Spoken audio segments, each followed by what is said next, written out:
تابع أحدث وأقوى أخبار كرة القدم لحظة بلحظة. قرار الخطيب. كشف مصدر داخل الأهلي أن محمود الخطيب اعتذر مبدئياً عن عدم الاستمرار في منصبه وعدم الترشح لفترة رئاسية جديدة بسبب أسباب صحية، لكن القرار ليس نهائياً بعد. وضع الفريق. الأهلي يمر بمرحلة صعبة عقب إقالة الجهاز الفني بقيادة الإسباني خوزيه ريبيرو بعد سلسلة نتائج سلبية آخرها الخسارة أمام بيراميدز. رسالة للاعبين. الخطيب حضر ميران الفريق الخميس وأكد ثقته في قدرات اللاعبين وطلبهم بنسيان الفترة الماضية والتركيز على المرحلة المقبلة. الخلفية.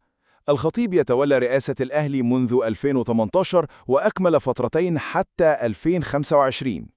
ريال أوفييدو يصدر بيانا بشأن واقعة العنصرية ضد كيليان مبابي.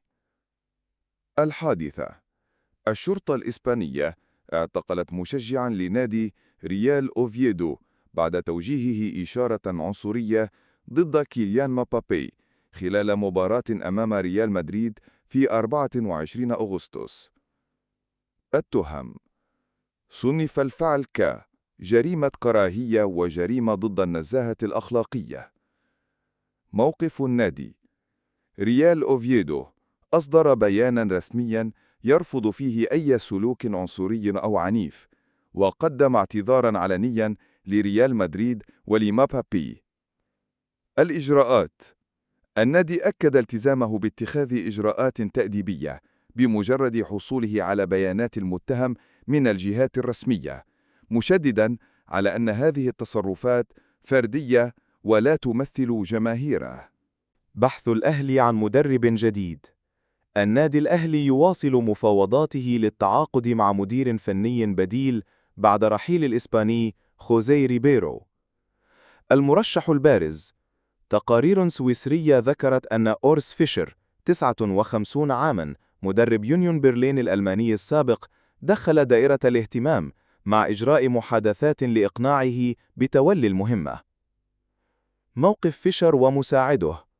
مساعده ماركوس هوفمان أشار إلى رغبتهم في خوض تحد جديد، لكنهم يفضلون البقاء في أوروبا ورفضوا عروضاً من السعودية. فيشر نفسه صرح سابقاً أنه لا يستبعد أي موقع تدريب إذا شعر بالانجذاب للمشروع. أسماء سويسرية سابقة في الأهلي: مارسيل كولر قاد الأهلي حتى أبريل 2025 وحقق نجاحات كبيرة بينها لقاءان لدوري أبطال إفريقيا. ريني فايلر درب الفريق بين 2019 و2020. الوضع الحالي: فيشر ما زال متاحاً والأهلي يحاول إقناعه، وقد يلعب مستشاره دينو لامبرني دوراً حاسماً في القرار. رحيل أونانا. مانشستر يونايتد أعلن إعارة حارسه الكاميروني أندري أونانا إلى نادي ترابزون سبور التركي حتى نهاية الموسم. تفاصيل الصفقة: النادي التركي سيتكفل بكامل راتبه طوال فترة الإعارة. أسباب الانتقال: تراجع مستوى أونانا مع يونايتد، إذ شارك فقط في كأس الرابطة ولعب مباراة كاملة خسرها الفريق أمام جريمسبي تاون بركلات الترجيح.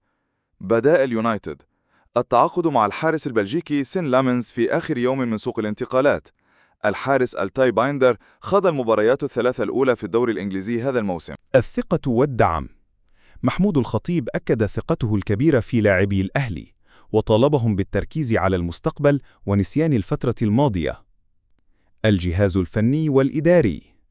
أوضح أن عماد النحاس وجهازه الفني أشقاء للاعبين ومسؤولون عن الفريق، وأن وليد صلاح الدين أصبح مدير الكرة والمسؤول عن كل ما يخص الفريق الأول.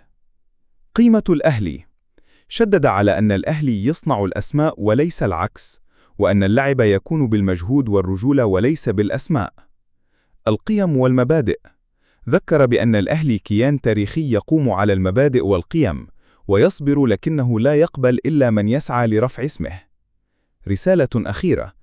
دعا اللاعبين إلى قراءة الفاتحة والتعهد بفتح صفحة جديدة، مشدداً على ضرورة الحفاظ على تاريخهم واحترام جماهير النادي. صفقة جديدة: نادي الزمالك أعلن التعاقد مع اللاعب الكيني بارون أوشينغ لمدة 4 مواسم لدعم الفريق الأول لكرة القدم.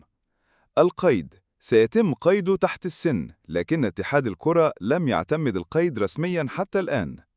تفاصيل التوقيع: أوشينغ وقع العقوب بحضور جون أدوارد المدير الرياضي للنادي بعد الاتفاق على جميع التفاصيل. وضع الفريق: الزمالك يحتل المركز الثاني في الدوري المصري برصيد 10 نقاط بعد 5 جولات.